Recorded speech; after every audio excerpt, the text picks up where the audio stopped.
All right, this is Prison Stories 101, where we try to find out, first and foremost, the who, what, when, why, and where of what sent you up, and then we'll ask a couple of stories of what's going on inside. So let's start with the who. First of all, go ahead and introduce yourself. Hi, my name is Terrance. What? Terrance Gangsta Williams, a.k.a. OG Giggity, a.k.a. Mr. Amster, right back, a.k.a. the people chap, Terrance of Williams. And then you're saying Terrance had real good parents. But anyway. Okay, I like that. Let's go with who your crime affected. And this is just the crime that got you sent up. Mm-hmm. Who was affected by that? The whole Magnolia. No, my mother, my children, grandfather, and some of my people who I call friends. Because I used to take care of a lot of people. Definitely. So let's go and start off with the what happened. What got you caught up? I used to sell heroin in the project, and this dude would call me. Like I was in Houston one time, he called me. I said, how that blabber out? That's one of my co-defendants. I was like, he out there, get it from him. He was like, nah, man, I want to go from you. So it's like, I said, man, call me back at 3 o'clock. He called me back at 3 o'clock. I said, call me back at 5 o'clock. He called me back at 5 o'clock. I said, just come over. I said, man, you act like you work with the people. Every time I tell you to call and come, you do it. He just laughed it off. And all the while, he was working with the people. He was wired. So he would page me, and from my pager, I would always call him back from my prime code phone. So it took the government like 2 months to get my phone tapped. Thank God, because they got on to me in October of 97. I would say the dude, like, I think he started wearing a wire November, December, somewhere up in there, but I know, I want to say like February, they finally got my phone tapped. But I'm happy that they didn't get it when they first learned about me, because, man, because we were told that the prime code phones, they can't tap those phones. So we just talk loosely, like, yo, such got killed, yo, I'm gonna kill such, or how much money, I'm gonna catch him over there, or yo, we just parked him, and I'm talking about, man, they could have got us the death penalty. So I was thankful for that. But the dude had the wire on, he would come to school drug for me. And I remember 2 different people that I could say was either him or him. But I always play back in my mind, I could see the dude, I don't know the guy's name, but I could just see his face. They used to come to school drugs for me, heroin back then. So that's my like I said, my children. At the time I had 10 children, but like for Christmas I bought like 23 children some toys, because a lot of my homeboys that were deceased or in jail, had to get their children stuff too. So that goes to the, when did this happen? What year was this? March 6, 1998. Okay. Where did it happen at, as far as where was the crime committed? Where did you get caught up at? New Orleans, Louisiana, Uptown, Magnolia, the 3rd Ward, Magnolia Project. All right. And where did you serve? What all unit? Where all did you go? In the Magnolia Project, that's it. I mean, not where you serve drugs, but where you serve time. I'm sorry. Leavenworth out in Kansas, Beaumont, Texas. I opened up USP McQuarrie. I did time in USP Yazoo. I did time in FCI Yazoo, FCI Jessup, and FCI Mariana. And how much time did you do overall? 23 years and 10 months. All right. So this is the part where we ask, why were you locked up? And when I say why, meaning why were you serving bows? Why were you slanging iron? Why were you on this path of technically destruction? The neighborhood I grew up in, I've always wanted to be a gangster. I've always looked up to the gangsters. I've always seen the respect, the women, the materialistic stuff that they had. So I've always craved that. And when I finally got it, I was like, whoa, what the world I've got myself into? But I was too far gone. That can happen. All right, so let's go and get to it, man. The first story I want to see if you could conjure up is we always talk about, the dangers of prison, how it's dangerous. It's a place you don't want to be. Your life is on the line. Is there a story you have where either your life was on the line or you seen someone else's life was on the line or even their life taken that you could tell? Yeah, I know the story of someone else. Like my life has never been on the line because I've never put myself in a situation to warrant someone to want to take my life. I don't gamble. Actually, my first time gambling is when I went to the feds. I played a ticket. I hit the ticket. Then I played again and lost. Then my third ticket, I was standing up. It was a TV, and the guys were standing right there, and it was like, so it was like Cunningham, he from Miami. He started, he said, look at Gangsta, boy, you gonna get addicted to this stuff, boy, this stuff will get addicted. It's addiction there. And they was laughing, but all these guys play the ticket every day. Oh, when the football season. And I thought about it, and while they were laughing because they know how, you get addicted to this stuff, I felt ashamed. So I didn't do it no more after that. Yeah. But yeah, so we started running the ticket. Me and Clinton Portis, who played football, his brother. So him and I, we had one of the biggest tickets on the compound. And then we started a store where we had black, we had white, Latino, and we had a unicorn store. We know everybody get paid once a month. Unicorn, they money for sure. So we had that going on. But I remember I almost took a guy life in prison.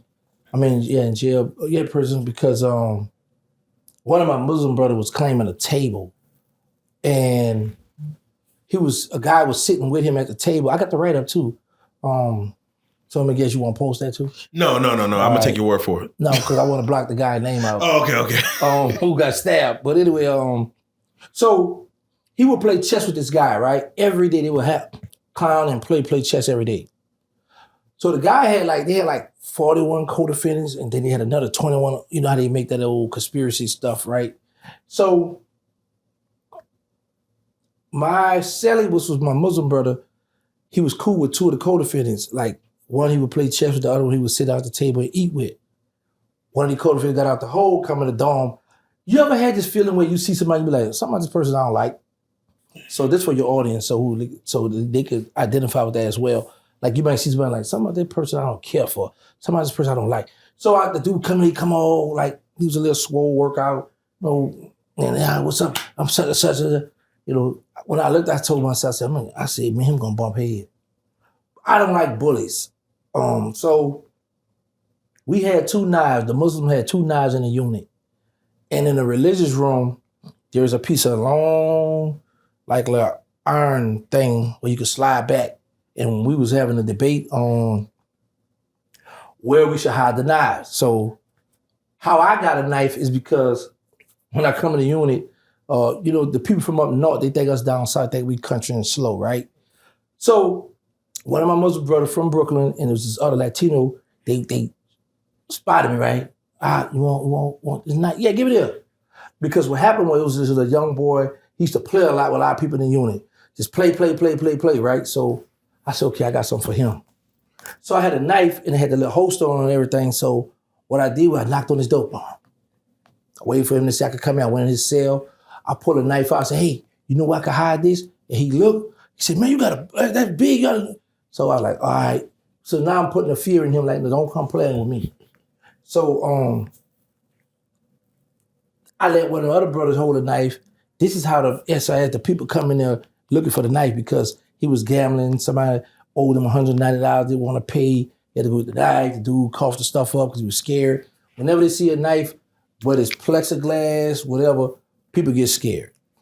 So we was in the religious room. And we had two of them. So we had this nice little length. And one of the brothers, he wanted to put both of them in the floor. I was like, nah, I don't want to hide it there. I said, I'm gonna hide mine up in this ceiling. I said, well, let's put one here and one up here, and we see who lasts along. So what happened, next few days, his got popped. So mine last. So how we get back to the guy. It was child time. So the guy comes sit where his co-defendant's sitting at. My celly come out, like, what they'll do, like, they might come to a table and mark their spot and put their cup right there, like, this is where I'm sitting at, when I'm trying to eat, whatever. So my celly sits in that spot. He moved the guy cup. So the guy like, yo, you disrespect me, you touch my stuff. So I'm like, well, man, that's where I sit at. Well, man, you don't touch my stuff. So they all, well, let me holler at you in the cell. That's where they go to cell to fight. So now I don't know what's going on because I usually stay in my cell or I come out to go to the computer. So my celly come out, man, let me get the knife. I said, what's going on? So as I'm asking what's going on, he don't want to tell me. We walk into the religious room where I got the knife at. The big guy come running down the stairs. And then my celly start what we call selling debt. When you BAN, you call, you P word, you disrespecting the person, so, and you doing it loud, so everybody looking, so a person got to do something, right? But this guy's kind of big, so I'm like, and my celly's like, maybe a little bigger than Lil Diesel, right? So, and me and my celly the same height. So we get to the religious room. My celly in the religious room. I'm at the door. The dude comes to the door. I'm like, hold up, man. I said, chill out. I said, can you please leave? He still, man, you B-word, your mama, da-da-da. I'm like, man, you chill out. I said, bro, can you, dude, take this watch off. Let me take 5 with him. I said, no. I say, bro, it's not going to be 5. I say, first of all, you too big to fight him. And secondly, it's not going to be one-on-one. We're going to jump in here. So I'm being respectful to him. And his co-defendant come on. I said, is your homeboy? He said, no, it's my Cody. I said, well, bro, get your Cody. I got my little brother, bro. Please. So they walk off. He's like, DC, to kill Mo. I'm going to butcher him. I'm going to stab him. I was like, man. I said, look, bro, the man don't want that work, bro. Leave him alone. And I had just got this job taking out the trash in the trays while I could go to other dorms and stuff, right? So I calmed him down. The people looking for me to do my job, so one of them dudes took care of it for me right quick. And when he come out, he ran up the stairs and get the man's face again and point his fan to do a face, and the dude just stole off on him. Somebody at the bottom of the stairs, so I run up there, but I run up there, now they falling, right? So I grab him, and I'm trying to save him, but this guy's so big, the gravitation is bringing us down these stairs. So he up, I'm holding him, and we going downstairs, blum, blum, blum, blum, blum. Now I'm mad. So when we hit that floor, I done got ticked off, like, man, I'm gonna kill this dude. So he jumps up, my setter took off his sweater. When I seen him and the dude rumbling, I said, he can hold his own for a minute. So I ran to the religious room to get the knife.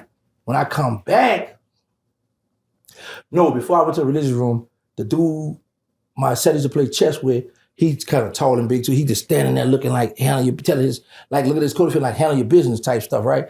And I'm like, well, you and my set that play chess every day. You should be the one to be like, okay, this, me and him cool, this is my co-defendant. Man, you play chess, y'all. But he just like, I was like, okay. I got you. So I go to the religious room, I come back. When I come back, they like down the dorm, everybody out the way, they on the floor fight, right? So as I'm running down there towards them, I see the same guy again, standing there watching him. So I stop and I hit him, he fell. So I thought I said, he's sweet, right? So I'm hitting him there. He just grabbed me and before I'm thinking I'm keeping him on the ground. I thought my leg, because it dropped him. So I'm thinking but he was getting up. I'm like, So I pulled my knife out and I stabbed him and he run off. So the CO, they put the knife down. So that made those two watch me. So now they both stopped. They both on the floor fighting. They stopped and looked at me. So I know his name too from New York too. So he jump up and he take out running. And I run behind him. He fell. Bro, he fell in the middle of the floor and I'm just standing over. I'm about to. And I had to catch him. So I said, man, you got a life sentence already. If you kill this guy here, you're going to be stuck with this life. So I stopped, right? And when I stopped, his celly, with his co-defendant, the Spanish one snuck behind me and punched me in my jaw. And I turn around and look. I'm like, you? And I run behind him. He ran off. But I really was going to my cell because I had to pack all my stuff because I knew we was going to the hole because we did it in front of everybody to see us. So, and what happens is when you go to the shoe, if you don't pack your stuff or secure your locker, they're going to steal all your stuff, So I went to my cell, they locked me in my cell, like, all right, fine. So I took the knife, I took the weapon, and I bent it and flushed it. Then I packed all my stuff up, locked my locker.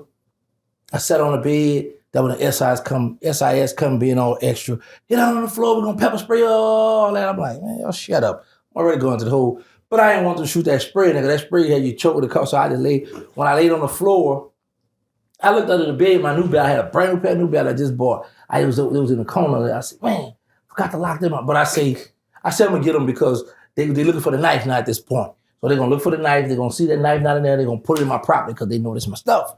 So having they did. But I had 2 porno books in the locker, right? So we had this African dude. He's so loud. He come up there. We was up there. We was in the shoe. The shoe is the hole. Segregation, right?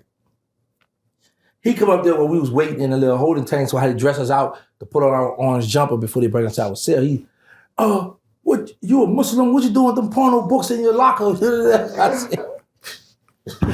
I said, God forgive me, man. You know, but so I saw the little dudes, then I got concerned. I had told, I said, look, bro, I said, I told y'all what it was. I said, good brother don't mean soft brother. It was like, yeah, you right, you got that, you got that. But I had told the people, I said, look, I ain't going in the cell with anybody. If they ain't from the South, I'm not going to cell with anybody. Because what happens is you got to cuff up to go in the cell. So in the midst of you cuffing up, I say whoever in the cell first, they gonna open the slot. They're gonna turn around, put your hands through the slot, through the back. They're gonna handcuff you. He get out the way, and then they open the door because I got handcuffs. So one of us gotta get our cuffs off first. So sometimes whoever smart enough try to get their cuffs off first, or they could take off on a person or whatever, beat them up. And I'm like, I'm not going to no cell with anybody because these dudes knew we had fights with certain people, and this might be one of their people. Mm-hmm. So if he ain't from the, I'm not put me in the cell. They put me in the cell with an old dude from Miami. I was good. Oh man, that's one of those. You speak on the shoe, and the next question, as far as the next story is, give me a story of either you yourself or someone you know that that the penitentiary system kind of either broke you or broke them, where they're like, they just don't know if they could do it. It's just despair, it's hopelessness. Sometimes you see a lot of that in solitary or in the hole. Did you ever experience that, or did someone you ever see someone else break, like where it got to them? I've never experienced that because I've always had outside support. I was always trying to run game on somebody, steal me some money. So I've never, honestly, what I learned going to the shoe in the hole was get your routine.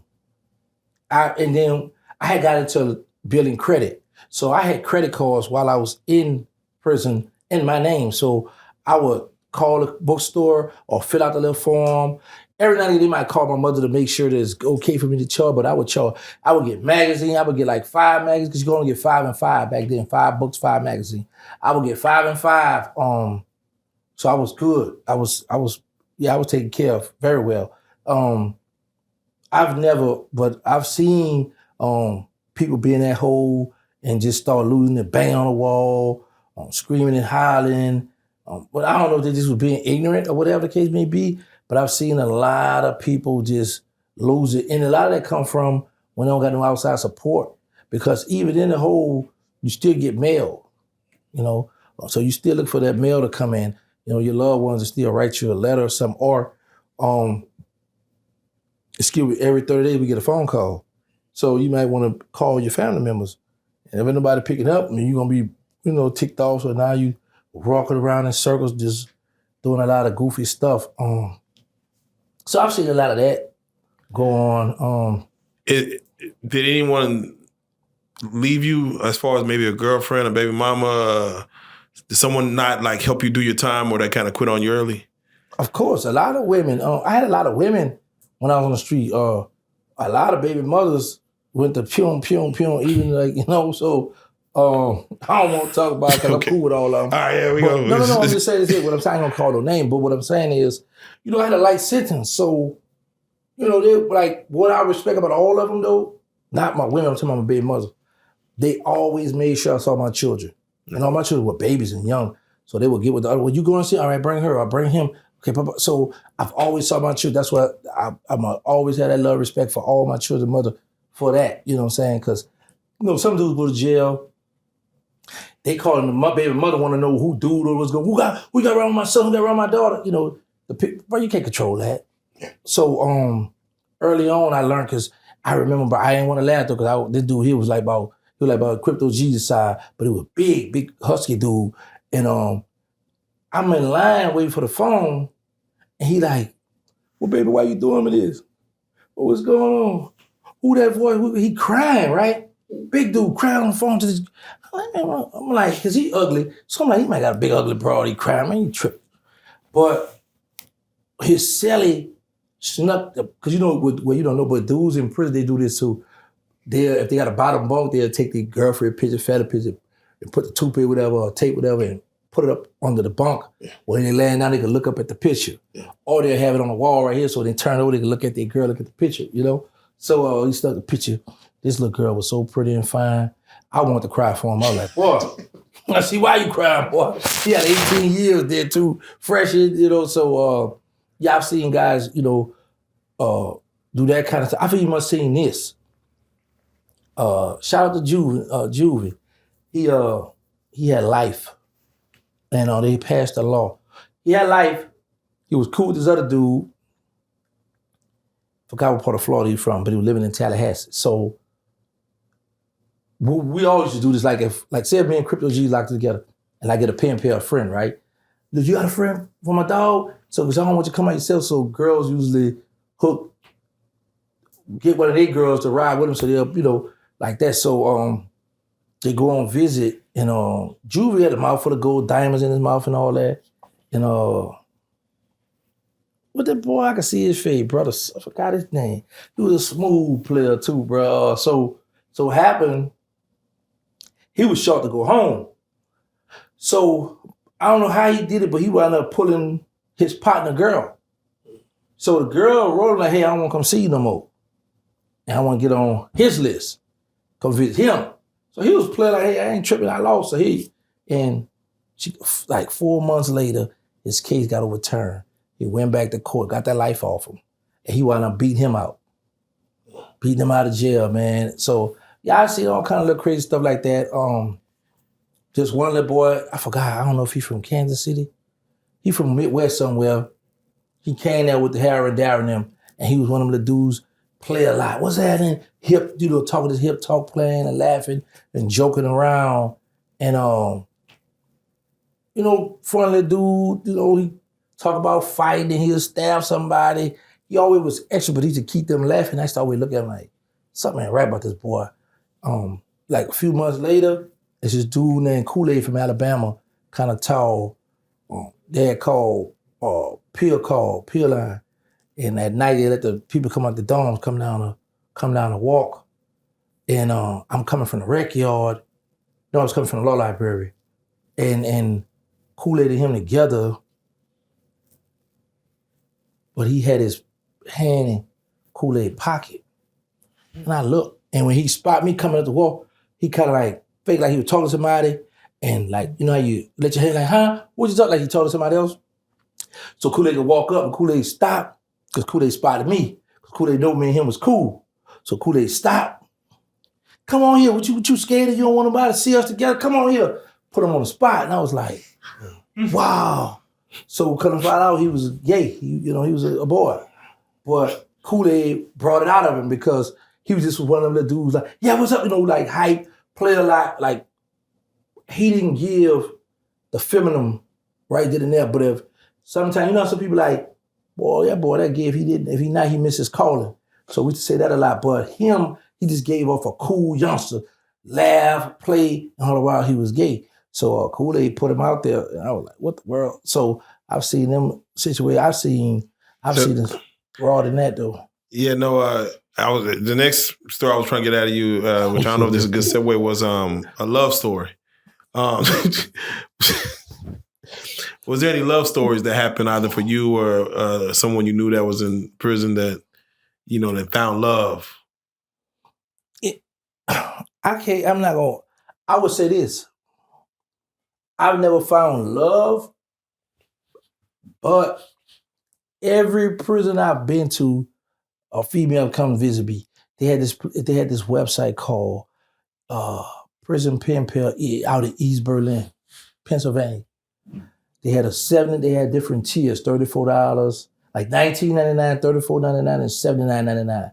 The platinum, I got the platinum edition. I had so many women, bro.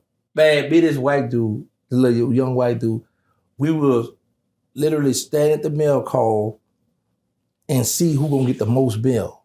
I think, I want to say at least twice he beat me out. But like we would get like at least 11, 12 letters a day. Like that's how much fan mail was. That pen pal site there was clicking. They had another one I was cool with too, pretty cool. They accept books of stamps, but it's rare you're gonna find love when you're in prison because women have needs. You got some women. It's like a pinky finger full that will hold it down. That will be 100 that'll ride, right? But man, them women get lonely. You know what I'm saying? So what I would do, I would use reverse psychology. What I would do is when I meet a woman and she a good woman, cool, she been sending me a few dollars, come and see me, I break up with her first. Because what I would do is I know I got life, so I'm gonna break up with her, I'm gonna wait 2-3 years down the line. She gonna get in a relationship. That ain't gonna work for long because I always time it. And I might hit her back, what's up? Oh, nothing. Oh, what's you and your boy? Nah, he wasn't no good. Where you been with nobody? Look, man, come see me. Well, if I'm with a woman and we write each other, she come and see me, and one day I called and I got a friend now, and she stopped coming to see me, I'm gonna feel played. So 3-4 years down the line, I can't kick it back with you because you left me. But that's why I leave them first, and I'll make 4-5 years later down the line, I might be going to, let me see what's up with her. Oh, go and see the number still work. Hit her up, do that, but like, nah, I never found love. I was lusting. I found a lot of lust. A lot of that pictures, shot pictures from girls. And I would always tell people, even the women, like, if you're going through a lot, don't bother crying. You can have a bucket of my tears. Because all the time I'm doing all the crying, man, don't even bother that, you know what I'm saying? But see, I would use reverse psychology on women too. My thing was, see a big woman? Oh man, I got her. She locked in. A big woman, I got her locked in. But I would tell a lot of women, like, you may as well let me be your man because you know where I'm at. You know I'm not cheating on you. You know where you can come see me. You know what I'm saying? But I had one of my baby mothers. She wasn't stupid. And that's what I didn't like about her. She was too smart. Like I lied one time, told a lot of people that, hey, I got into a fight. I'm in segregation. Don't come visit. Nobody come visit, right? Because I had this other girl coming. She called the jail. Hey, I was calling to see if Terrance was still designated in this dorm. And they say, is he in segregation or whatever? You lying B-word. You guys are one of them A's coming up to see you. Like, man, I'm in hole. I don't get nothing what you talking about. But she called and checked, so I couldn't stand that. She was too smart. But for the most part, a lot of women, even the ones like my children's mothers, they always kept a line of communication for me. Yes, no matter who they dated, who they lived with, who they was married to. Like one of my baby brothers, the dude she wound up married, me and him was cool back in 93 in the jail. So she had told my co-defendant, I ain't gonna say his name, but she said, yeah, I'm thinking about marrying such and such. You're like, for what? Don't marry him? And I'm like, so I called her, right? Yeah, I was talking to such and such. He gonna tell me don't marry him. I said, you happy with the dude? She said, yeah. I said, how you treat my son? Good. Da, da, da. Marry the man. You worry about him. I said, let me tell you something. He don't want you to marry this guy because you run for him. You do stuff for him. You help him out. He know when you get married, that stuff gonna stop. That's why. She was like, oh, because she was kind of like feeling that bad about it. Right? I was like, you tripping, man. Go ahead, marry that dude. He ain't using you. Y'all do it. And me and him got cool. So I was like, she was bringing my son to see me. I was like, listen, I'm gonna put your husband on my list because I like to go and visit the weekend. I don't want no one of y'all. No, y'all need to come on, bring him on up here. They got the barbecue wings and that. And man, I used to, because in my mind, I already knew that a woman gonna run, do her thing. Now, when I was in there, one of my baby mothers snuck in the bathroom with me. So I got me some cat in the visiting room. Is there a lot of time they give you in there, like, or? In the visiting shed? Yeah, in the bathroom? Oh, no, you can't go in the bathroom. Like, the thing is this, our bathroom is back in the back. So the civilians' bathroom is over here. So happened, they had a door to go out on the patio right here. The wall right was to take pictures. And they just have a stack of Bibles right here. And right around here was the female's bathroom and the male bathroom was straight right here. And the officer desk was right over here. But it was 3 officers. I timed it. One officer go up front and get your family to bring them back to the visiting room, right? The other officer go in the back to get the inmates to, make sure you're the right inmate, search you, all that old stuff. There's only one officer that sit at that desk. So I told her, sister, hey, go to the officer station, come around to the side. That's gonna make him turn his head to the focus. It was a lot of people that was excited that I did that too, bro. There was older people give me thumbs up and everything. But yeah. Was there ever anyone that you know, another inmate that found love that maybe married a CEO or got married while they was in there? I don't know about a CEO, but I know a lot of guys that got married while they was in there. Oh, well, that's normal. Yeah, that's the norm. That's dudes get married and hold on to the women. So I want to ask you about a time in which I know someone got married. Got pregnant by some inmates. But go ahead. Oh, they got pregnant by some inmates. Yeah, it was you know what? She worked in my dorm. She worked in my dorm one night, but she wasn't attractive to me. You know what I'm saying? I wasn't, because there was some tough women up there, but a lot of guys go for the vulnerable women. All like the really pretty fine ones, they ain't really check it. Boy, get out of here. I got a band. I ain't about to mess with you inmates. You know what I'm saying? But, some of them ones be low self-esteem might be like, all right. So it was a white one. She had that that reddish curly hair. And I remember going to the office up and she had an ink pen exploded. She was trying to cover the little spot. Little chubby, like little female, and this vice lord from Chicago, because they were beefing amongst each other in the hole. And she was on this side, like in a pen, you got, because when I was in USP McQuarrie, I was in 4A, 5B. I was in 5B. Because you got 4, 5, and 6 on this side. 1, 2, and 3 on that side. Yeah, like that, yellow side, blue side. And the woman was on this side, then she wound up going over there. So one other dude wound up getting her, and she got pregnant for the dude over there. But the dude who had her first got mad and went and told the staff on him and got them all locked up. Damn. So he had 20 years, and I remember we was on the yard, right? So they would let him come on the yard with us, but he had him housed in rec alone. He's wrecked by himself. And the other rec cage might have about 10 people. He's one of the cages. So and the dude was like, oh, you gonna do that? And that was shaky. I forgot the vice law, but he said, tell him, oh, you gonna do you gonna do them 18 years in the hole, because any pit, anywhere you go, I'm gonna send them guys at you. I'm gonna send them, yeah. So damn. I remember, but the lady got pregnant, she quit, because she kept that baby. She got fired anyway. But. Yeah. Any celebrity stories? Did you serve time with any celebrities, or what people may consider as celebrities? I did time with Convertible Burt from Miami, who Rick Ross rapped about. Hit that work like Convertible Burt. Actually, Convertible Burt is the one that they were saying it was Mike Tyson. It was his fault Mike Tyson had lost a fight or something, because Mike Tyson was riding around with him with the drop top and all that. Convertible Burt in Miami. Him and I did time together. I did time, me and Big Meech was on a compound together. Me and Buddy Rowe. For those people, because Big Meech is a hot topic, can you, for the fans, tell us as far as your interaction with Big Meech? Did y'all ever interact? Of course. Yeah. Me and Big Meech and I was real cool.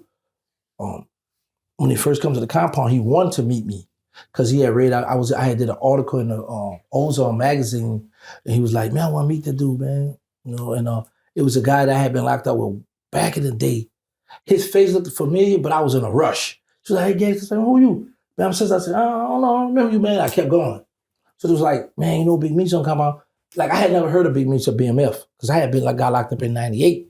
So I remember being in McQuarrie, they were like, man, Big Meech, them got locked up, he fell, da, da, da. So they was on the yard talking about it. So now, in 2008 or whatever, now he's on the compound where I'm at. And I'm like, was it 8? 10 or one of them, 9, 10, no, it wasn't 8. It had to be 10, 11, one of them numbers. I don't remember all that, but he come on the compound and he wanted to meet me. So the guy that was with him was telling, yeah, I know Gangsta, I'm gonna introduce y'all. But I don't know, you kept going. So when they told me Big Meech on the compound, I was like, oh, I might have made the dude look bad. So I cleaned it up for dinner time, because he used to let us roll on the compound during child time. And as me and the dude was talking, I made sure Meech could see me, walk up to him, dap him off. Meech was trying to make his way to us, but every time he stepped, somebody stopped. What's up with me? Dap him off. What's up with me? Dap him off. I'm like, man, he was somebody out there, So he finally made it to the dude, introduced us, we shake hands. He said, yeah, man, my heart go out to you. I read the magazine, da da da. So I was like, all right. I used to go back to the dorm, so I went on the rec yard with him. He was like, man, I was a billionaire on the street. Yeah. At this time, I'm on my positive stuff. So I was like, I said, well, man, you got a name for yourself. I see people, come in and they clinging to you. I said, bro, you got the time you got now. You got to start reaching out to the average you. And his exact words were, man, I ain't about to tell them children about stay out of trouble. I'm going to tell them how to sell drugs and get away with it and this and that. I said, bro, you just talking right now. You bitter right now because you just got a lot of time. You're going to change. So it was this dude named Lord from New York. Him and me hooked up. So I said, Lord, listen. I said, that's what I found out about the Wendy, they used to run my vlog for me. It was gangsterwilliams.com, something where I would put a lot of positive stuff on there. And she used to run that for me. So I had told her, say, so he was in the law library. He said, see, he said, I said, okay. He was putting it together for Meech, the little thing. So that's how I met the real Rick Ross. Because every time I would write something, when they would let him see it, he was like, man, I like how Gangsta rap, I like his writing style, da da da. And I had posted this one time. This is a true story. So I'm at the computer, early in the morning, breakfast time. So this white dude, he fussed with this other dude. So he come in the dorm, he was like, if you're gonna lie on me, tell the truth. So I was like, what the purpose of him lying on you? I say, that don't make no, but the way he said it, every time something happened in the jail, I would put certain stuff up and that when they posted for me, and that stuff just always just blew my mind. He's like, if you gonna allow me, just tell the truth. So I was like, you want him to tell the lie a certain way. You know what I'm saying? That stuff just blew me, bro. It was some characters in prison, man. Let me ask you a time that either someone gave you a helping hand or you helped someone else out, whether with your case, whether with, hey, hand me a knife, or give me a story as far as either someone helping you out or you helping someone out to either save their life or get them free or stop some harm or, whatever. It's a guy, he came in our live when we was on live, and he donated $100 to me. White dude named Peanut, he deceased. Somebody told me he died from Atlanta. He was with BMF. When he got out, when he ever to get out, I had my people go get him some jeans, some Air Force One, some clothes. I had started doing it for a few guys. So this one guy come looking for me. You Gangsta? I was like, yeah, what's up? Man, they told me to holler at you, man. I'm about to get out, man. I don't have nothing. So I was like, oh yeah. So I would help guys that was getting out of prison, man. You know what I'm saying? Give them the outfits, stuff to put on. I remember one of my enemies out the Calio project named T-Dub, Master P cousin. He was on the compound. And he heard that I had the twins out here, Harry and Darryl, when the Saints and Cowboys played, they was out here. They came here too. There was the white Rolls Royce. I had put it on my channel.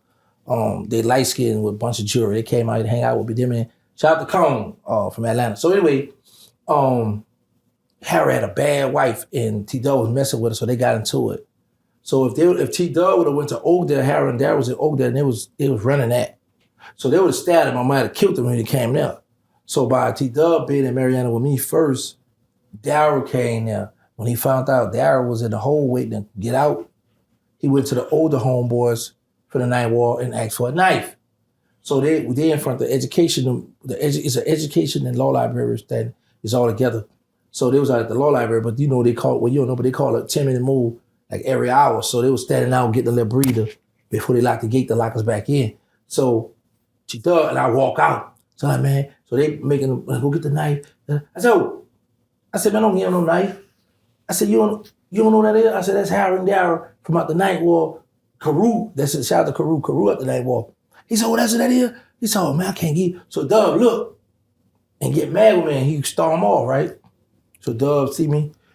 So Harold, because they had a woman that was cool that worked at the region that could get them transferred wherever they want to go. So the other twin brother coming in now. So Dub like, man, what's up? I say, check this out. Ain't nothing gonna happen to you. Yeah, they ain't gonna bring you no move, bro. I'm gonna make sure you good, you straight. You got my word, Dub. Like, all right now.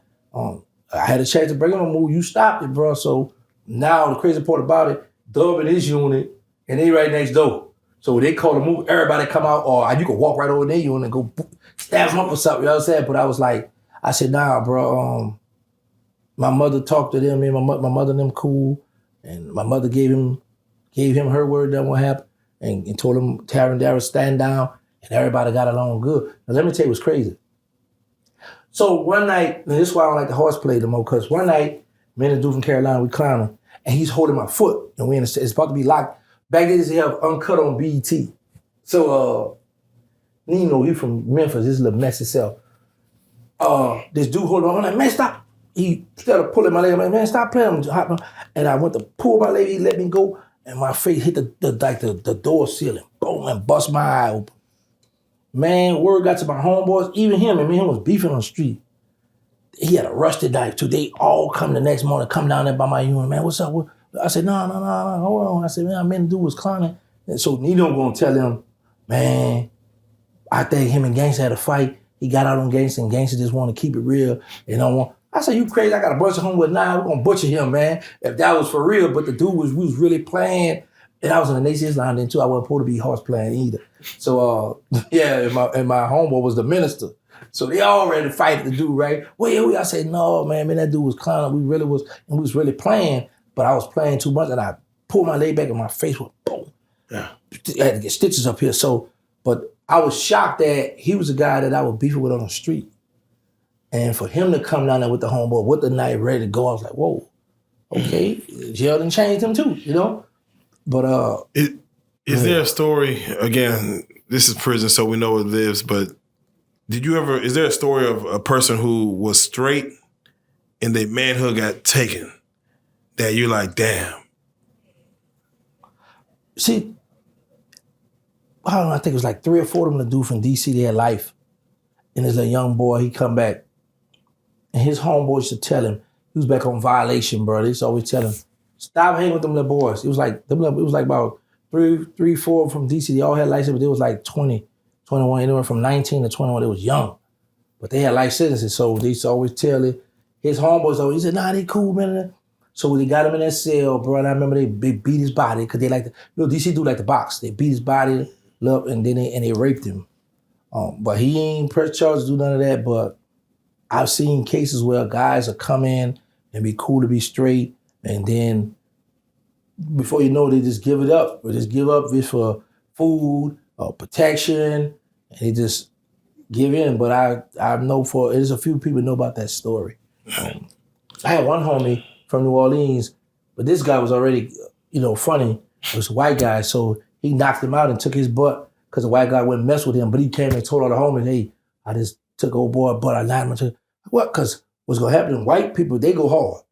So they're going to fight for their own kind. Mm. But they didn't go behind him. But just the fact that he knocked this man out another race and took his butt. Man, you have all kind of crazy, it's all kind of crazy stuff that happened in the federal prison. So we normally try to close out with a story of triumph, like a moment of pride, or that you're proud of. Is there a moment that you're proud of, a moment of triumph that you could at least find a story that is more on the positive side? Yeah. Yeah, the day I got out of jail. Okay, let's talk. So, how did you get out? I walked out. But anyway, no. So listen. So I had a hearing. It was during COVID. October 26th, we had a hearing. The prosecutor wanted me to get 40 years. My co-defendant Blabber was home at this time, right? And I'm like, oh, my co-defendant's home. And I'm the one, I was the boss. Well, I wasn't the boss for real on the street, but they had me charged as the boss. They had me charged with an 848 continued criminal enterprise, so I didn't charge Big Meech and all these big kingpins have. I was one of the youngest ones to be charged with that. So, while some people be excited, yeah, me the kingpin. I'm not about to brag on that because I ain't had the millions and all the kilos and the stuff these people put on me in this rap sheet, right? But I know they was holding me because of all the murders. So, we had the hearing, and the judge took my life sentence down to 27 years, but he said, I'm going to give the government 30 days to find the victim's family and get victim impact statements. So I wasn't charged with murder. I was enhanced and given a life sentence for 2 murders. So technically speaking, there shouldn't be no victim impact statement because the prosecutor told the judge, well, Your Honor, even though this is a closed hearing and there's no victim impact stated, however, by the courts allowing us, we thank you. So I said, hold on, they breaking the law, they make the law and break the law. Like, this ain't cool, because in my mind, I'm like, Judge, you gave me 27 years. I'm shocked to go home now, and now these victim impacts, they might change your mind and go back either to 40 with the prosecutor, or you might go to 30. It's going to give me a little more time, you know what I'm saying, which is cool because I got a release date. So those was the longest 30 days of my life doing time, right? But in the midst of me doing that, I had started this program called I Can Go Home and Be a Better Man. So I would prepare inmates, what we have in life, I would prepare inmates or with the little stuff I had, get them together to go home. So, but I had told my counselor, I say, listen, we got to give them something. So she started making these little certificates. So they come, we write up a different little stuff. They take the class. Once they pass the class, like I was showing people how you can reach out and get your own LLC forms, how to incorporate, because I remember talking to BG on T one time, and she had that's when I learned you could trademark. It was like $300 back then. So she was like, "Yes, lawyer, want to charge me? It was either $5,000 or $7,000, something like that." I said, "Tracy, you can just go online." Not Tracy, that's his manager. I forgot her name. Oh, anyway, I was like, "You can go online and get the form and fill it out. It's not that expensive." I said, "Lawyers charge us for our ignorance and for their time, you know." So I just started learning how to do stuff that these lawyers was charging us an arm and a leg for, or we just get the form. I wrote, they got a book. It's a book, trademark. It's a little book where it shows you like 70 trademark law libraries in different states all around. So you can contact them and find out if somebody already got this trademark. It's just little things that I should show them that they thought was real expensive or, far out. As to help the inmates out, get themselves prepared. I remember one of my homeboys come to me, and I thought it was lying, but I had my mother to pay it. One of my homeboys come to me, and this was after Katrina too. His family had moved to Pensacola, and their lights was gonna be cut off, so we paid their light bill. I remember helping a rapper mother pay one of her mortgage note because they were gonna take her house. That's real. But so with that being said, you got out, first day out, what do you do? Oh man, it was cold. I didn't realize, because in January the 3rd. I got a white t-shirt on, gray. You want to hear the story when the day I got out from jail till I got out, or while I was out? From jail. Okay, so how you get out? I come out the child hall. Well, I had told my lawyer, I said, "Hey, send me a copy of the hearing when the judge reduced my sentence and made it official. Send a copy, because sometimes the courts will drag you, this is around the holiday, they take their time, right?" Imagine none of the victims came forward in those 30 days, right? Yeah, okay. I left that part out. I got that at home too. All right, so it was a lady and 3 of her daughters. 2 of her daughters say, "No, we happy with him dying in prison. They ain't want me out." And the daughter and the mother said, "Well, this not gonna bring my son or my brother back, so I don't know how I'm gonna feel if you let him out." I was like, man, so that scared me. That, you know what I'm saying? So, and my lawyer's like, "What you scared? We already won." I'm like, "Well, we ain't win because we won. Why we gotta wait for that?" So, and I got all this paper at home because he went up and hit the judge with Yana. "We asked you to keep the position that you said and go it on and mandated and all that old law stuff." I was really deep into that stuff then. So, the judge granted it, right? So, I might have went to just about everybody in the dorm and like, "When you got locked up? How much time they gave?" I threw the 85%. I said, "You should be getting out this year around the time?" "Yeah." So, because I didn't have a good time, so I don't know, what it's going to be, but I'm like, okay, my good time kick in, now that I got a release date. How much good time do I have? And I'm breaking all this down, right? So I come out the child hall, and this man named Mr. Harris. Mr. Harris moved out here to Fort Worth, and he committed suicide. Killed himself, bro. That blew me, because this man he was brown skinned, bald head, workout, always with those tight clothes, he had a nice little chest, bow-legged dude, player, always laughing and playing around, but you never know what a person going through. Because for this man, this adorn himself, that stuff blew my mind, man. He came out here to Texas too, so anyway, so I come up to town, he said, William, I said, what's up, man? He said, you be going home soon. I said, I should be going home now. I'm over my time. He said, nah, you might be getting out by August, did you? I said, no, man. I supposed to be out now. So I said, man, I'm gonna holler at you later. I said, because at the end of the day, I still get halfway house. So I'm gonna still be home this year, right? So my partner named Baby from Pensacola. I said, come on, let's go to the records, to R&D. It's up there is where people come in and out. And also they at the records room where you get your paperwork, all your job and commitment, and they send off and you got a hold on you and all that. So I go up there. Mr. Harris comes to the door. I say, out Grand Prairie, out here, Texas, out there, that's where they calculate our time and transfers and all over out here. So I say, Mr. Harris come to the door. He said, man, I contact Grand Prairie. They told me I'm calculating your time right. So I go in my pocket and pull out a yellow piece of paper that I had did the math on. He said, look, man, me and your math gonna be different. I said, man, math the same all around the United States. What you mean well, gonna be different? I said, I tell you what, Mr. Harris, will you please fax this paperwork over to Grand Prairie and let them decide when I get out? He said, all right. He went in there. He did it fast. So he brought my papers back. So me and my partner, I said, man, he ain't faxed it to the people. He playing. So by the time I got to my cell, me and my partner sitting down talking, I said, man, I'm not gonna get in the shower. I go jump in the shower. I'm just letting the hot water soothe me. And then I hear my counselor, Terrance Williams. I said, man, what? Because, man, it was cool, too. White dude, that Mr. Jones. So he said, all right, then you ain't gonna get out? I said, oh, I jumped out, but I ain't bathed or not. Just jumped out the shower. Then the dome just erupt, went crazy. It was happy for me. I go to my cell. I give my partner, baby, all the stuff. I brought my Quran home, my prayer rug, and my pictures and some of my law stuff. Put that in a garbage bag. And I had the T-shirt on and my sweatpants. I gave him all my sweatshirt, all my stuff, because I'm like, I'm about to get out. So they bring me up front, but I still don't believe it.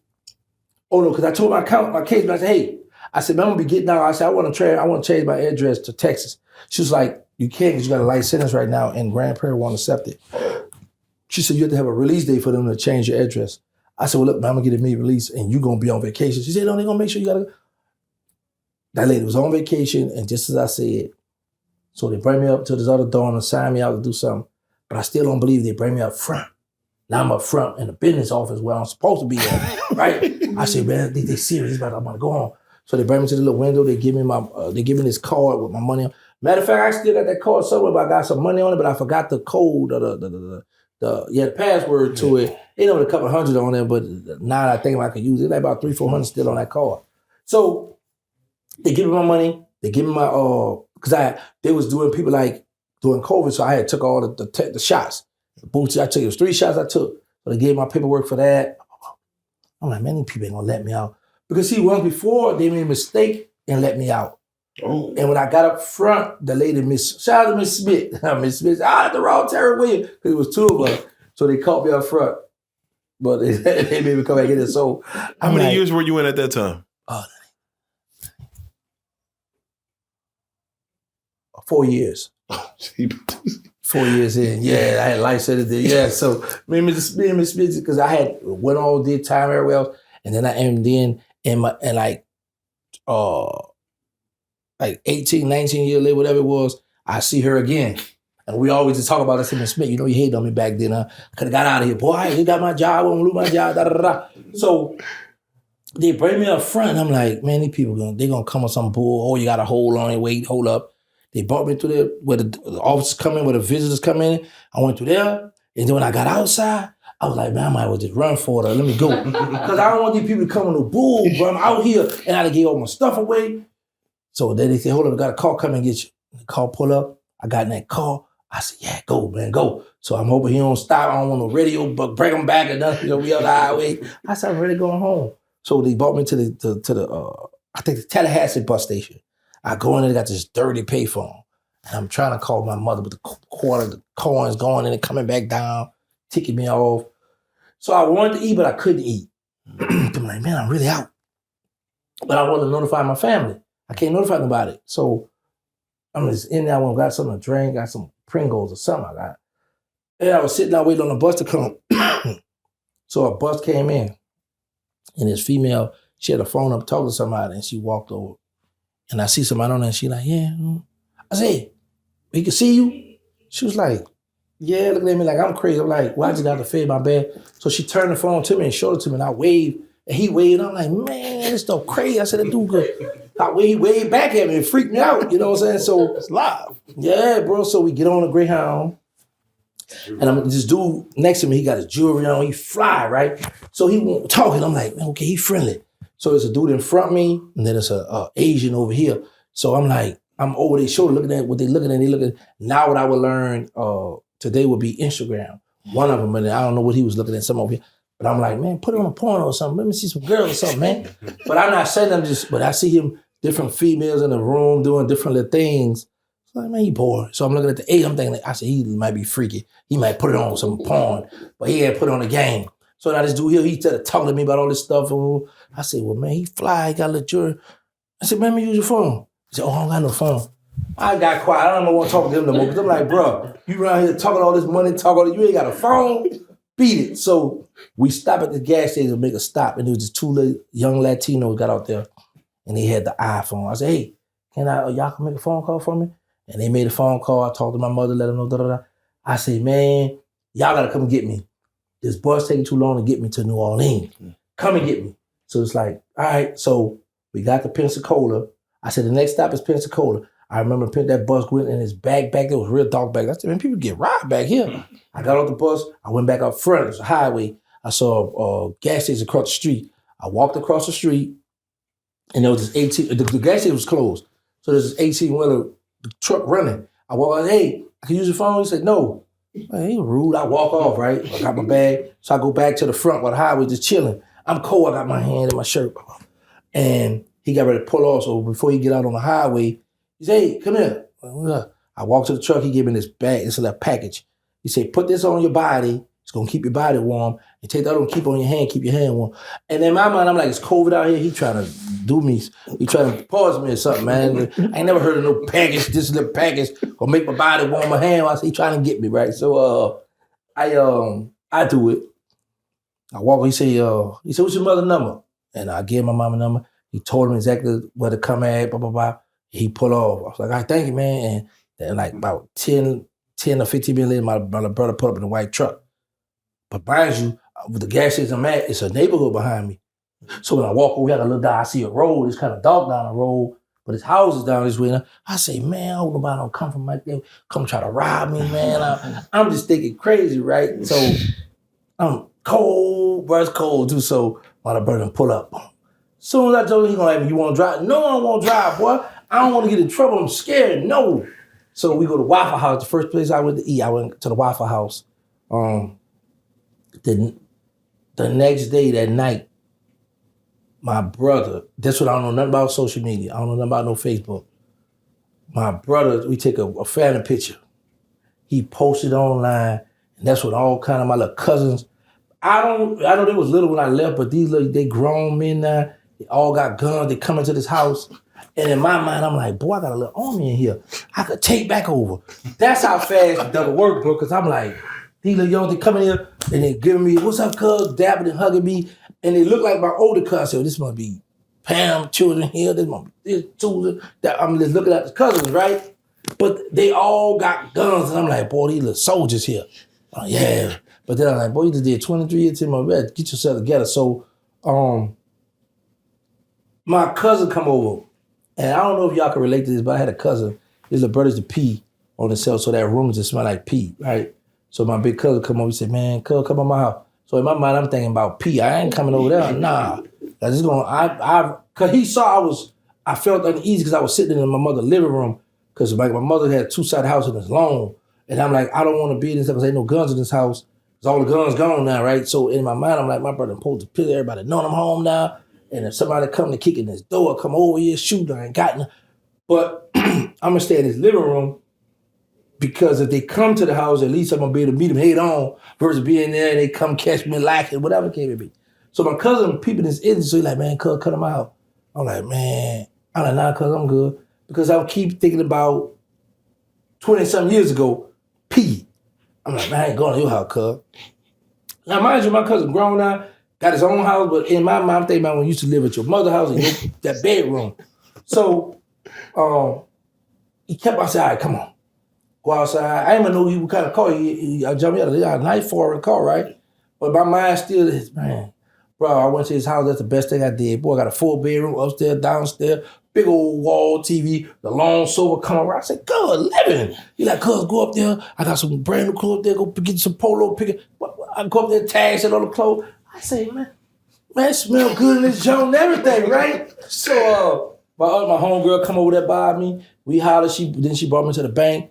She went and gave me $1,000, and then she brought me by her sister. Sister, you got money? I was like, yeah. She said, here. She matched what she gave me. Then my homeboy come over to Skiboo. He just gave me a knot of money, and when I count the money, it was $20 off. That's supposed to be on a $100 stack. I just give me $120. He laughing, but yeah. Then I went to go get some shoes, bro. In jail, I see the deputies wearing Skechers. So I'm thinking that's what's popping on the street, Skechers, right? So I go to Gillett. I see a black pair of Skechers. I got you to get these things. These things look like Nikes. Man, my daughter, Daddy, what size you want me to bring you shopping? You can't be wearing, that is in, what, these Skechers, the officers wear Skechers in the jail. So I'm thinking Skechers was the bomb, you know what I'm saying? So they got on me about that. And then I rolled around New Orleans, right? And I was like, man, it's like the Walking Dead out here. I said, I ain't gonna make it out here. I said, no, I ain't gonna be able to do it. So I called a little chick out in Fort Worth. I said, hey, can I use your address? I said, I'm gonna be honest with you. I'm not gonna come and say I'm gonna be your old man, because there's a lot going on out here. I don't promise you that. She said, well, as long as we get to touching each other. I said, I don't mind humping you because you're cute, but I'm not gonna tell you I'm coming to be your man. She said, you can use my address. So I contacted probation. The lady said, you gotta fly out tomorrow. Boom, got me out here. Her and her daughter waited for me at the airport. Went to Fort Worth. I got here in January. I remember playing in the snow. And matter of fact, she called me the other day, laughing. I hung up in her face because the driveway had ice. I come out the garage and boom, it fell on my butt. She said, remember you bust your A last year? I mean, when you first come on around. I ain't got time to play with you. So I hung up on her, right? But bro, my first job, she had got me a job in February at NFI out there in Roanoke. Roanoke, they said that's Fort Worth too. I got my first job. I was so happy to have a job. That was my first time in my life having a job, man. I used to go from 2 p.m. to 10 at night. And sometimes I would stay 12, 1 at night. Doing what? The overtime. I get on this little thing. It's like, they got the fork on the back where you got to back up and had the pallets and that, Yeah, you got the little gun and you got to go to this aisle and you might have like 10 bleach bottles. Go to another aisle, might got comic, might got soap. And you got to build it and you take that saran wrap and you wrap it up, 2 pallets, and you go drop it all, boom, boom, like that. So that was pretty cool. I used to love doing that. Then I was happy to get my checks. Then I couldn't wait for income tax because people always talk about income tax. I said, okay, I'm a law-abiding citizen. I'm paying taxes. With income tax, I was mad because I ain't had no children to carry, so I didn't get a lot of money. All those $6,000, $8,000 everybody be getting, I was ticked off about that. But I was still working and happy.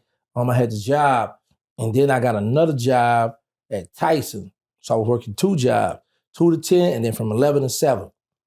Working and working, and I was like, I started doing YouTube, then I was like, all right, I quit that. I'm gonna stick to this. And then the dude I was cool, my manager over here at the first job, he called one day, he said, man, what's up? I said, what? He said, what? I said, I quit. He's like, oh, all right. Then I started working at Tyson. Tyson was pretty cool because it's 11 at night, 7 in the morning, so I get to have my day to myself and work late at night. So I started doing that. And then September last year, I was just inside. It was time for me to go to work. And I was just like, man, you know what? I quit. I ain't going back there either. So I quit. Then I was like, I was nervous to tell my peers because I was like, I don't want to hit him out too much. You got to have a job and all this other stuff, right? So he come checking. He said, you still work over there? I say, no, I quit. He stopped. He looked at me. He said, man, if I was you, I'd have been quit. He said, all the money you make on YouTube. I said, good. I ain't going back. So there you go. Yeah. So so YouTube been my grind, my hustle, man. And I'm thankful, happy to be out here. And I didn't believe because my biggest check on YouTube was $22,800 something. And I was like, them people ain't about to put that in my account. I don't believe them. But what sparked that, matter of fact, I got a picture in my phone. My first check was $2,500. I got my $2,500. I spread it out on the floor. I got it in fall, bro. I was just looking at it yesterday. My first $2,500 from YouTube, I had bought a car for my homeboy. He sold me a lemon. 30 days the car was broke. I had it shipped up here and everything, right? So I was just looking at the $2,500 I had sprayed out. Boy, when you see this money, boy. And my next check was $5,500 from YouTube. So this guy was like, hey man, between me and you, I made $30,000 this month. I said, you cap. I ain't telling him, but I'm on, you cap, you ain't made no $30,000. Them people don't give you that kind of money. But then I was like, well, hold on, because you just had $8,000, but they had to separate it because of how you got monetized in the time of the month. So I was like, that's possible. So I said, you know what? Every day I just started dropping 5 a day. And then they got to $22,800. And I saw that money, I said, them people ain't gonna give me that money. Because this be my thing. You cap it off on the 30th or the 31st, then I still gotta wait the next month on the 21st. You owe me that, that's in the bank, that's clear, that's mine. Why I can't have that dime? Why I still gotta wait 21 more days, man? So I'm like, these people playing, they ain't gonna give me that. Man, that money hit. I say, ooh, you look at here. I say, man, bro, I'm about to grind, bro. And I love it. I encourage people, bro. I say, it's enough money for everybody. Get on YouTube, find your niche, and just stay at it. But you gotta stay at it, stay in their face, bro, because you can make a living off YouTube. Man, that's it's crazy because towards the end of these prison stories, I try to get someone to say what these, why these kids should stay out of prison. You know what I'm saying? And you kind of let them know, hey, here's a good reason why. You out here trying to sell these bows and move these bricks. For real. You could go another route. I make more than some of these average drug dealers in the neighborhood. While you out here trying to sell these weed or sell these pills, I'm tripling, doubling at home, sitting down talking smack on the phone. On my phone. Upload it to YouTube and let it go. Do you remember your inmate number? Yeah, I know my state number. I got my state number back in 92 at 331-201. And then my federal number is 259-58034. Everybody from New Orleans gonna have 034 at the back. That's how you're gonna know they're from your city or they got locked up in your city. Because when they come, they're gonna have a list, a larger list. You're gonna look for 034. Like, oh, he's from me. So you're gonna know the different numbers. Terrance Williams, you got a lot of monikers. We got to appreciate you coming through and sitting down and telling some prison stories with us. I know you got a lot more. We're just scratching the surface, but this was a great introduction to you on this channel. And got to say, man, we appreciate it. Prison Stories 101 with Terrance Gangsta Williams. In the building, baby. Let's go. Thank y'all for having me.